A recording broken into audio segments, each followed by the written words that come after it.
Here we go on church and state again. Hello everyone, Dan Mason here with another response to Adam Reith, who appears to be an atheist, a democratic socialist Marxist who thinks he knows the Constitution. Adam Reith says he is an admirer of Ulysses S. Grant, whatever that means. So let us jump right in. I am back with, got it. We agree on the narrow point. Christians can vote their faith and speak in public. Where we part ways is what that actually means once we make a law. That is where your claims slip. Here is why. The real dispute. You affirm free exercise in speech and voting. Good. Then you say there must be no way for one religion to impose its beliefs on everybody else.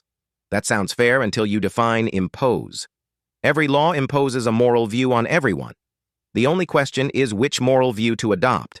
If you ban religious reasons from shaping law, you don't create neutrality. You crown secularism as the referee. That is not neutral. That is a new creed with its own dogmas. Logical errors.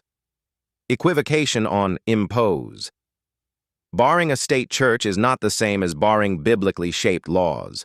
Compelling worship is one thing. Protecting life, family, and truth in law is another. You blend these. That is equivocation. False neutrality. You treat secular moral claims as public and Christian moral claims as private. That smuggles in a secular test for public reason. It rigs the game before we start. Motta and Bailey move. Safe claim in the Mott. Christians can vote and speak. Risky claim in the Bailey. Their faith cannot set public norms. You retreat to the safe claim when pressed, then walk back out to the risky claim when unopposed. Category error. Free exercise is not only private worship. It includes living, teaching, organizing, and legislating in line with conscience. To slice public life away from faith confuses categories that the First Amendment keeps together. Special pleading. You accept comprehensive secular worldviews in lawmaking. You balk when the comprehensive Christian worldview does the same. That is one rule for me, another for you. Begging the question.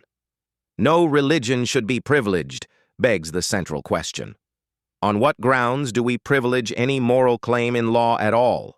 If the answer is public reason, who defines it? If the answer is harm, who defines harm? Many of those definitions are moral and often religious at their roots. Biblical errors. Government answers to God. Civil rulers are God's servants for your good, and an avenger who carries out God's wrath on the wrongdoer. Romans 13:1-4.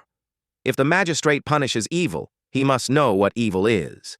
Christians do not surrender God's standard at the courthouse door. Public witness is required.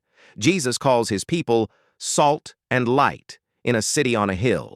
Matthew 5:13-16. Salt works in public, not only in pews. Hiding that light under a bushel in the name of neutrality disobeys Christ. When rulers command silence, we must obey God rather than men. Acts 5:29.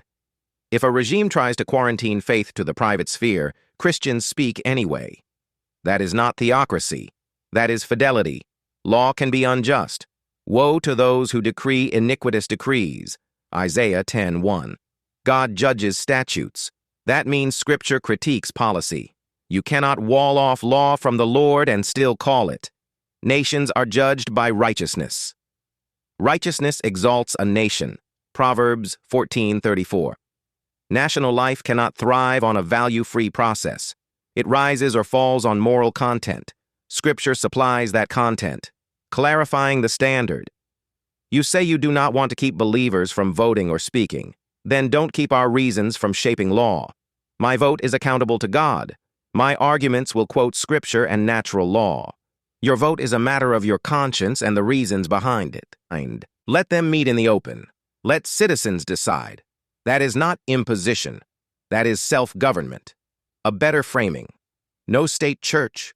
No coercion of worship. Complete. Protection for free exercise in private and public. Open contest of moral visions. No gag rule on biblical arguments. That honors the First Amendment and human dignity. Bottom line. We agree Christians may speak and vote. We disagree that Christian claims should be fenced out when policy is written. Every law imposes a moral vision. I refuse the myth that secularism is neutral. I will bring God's word to bear on public life. That is not against the Constitution. That is precisely what a free people do. Please like, subscribe, and leave a comment to support this channel.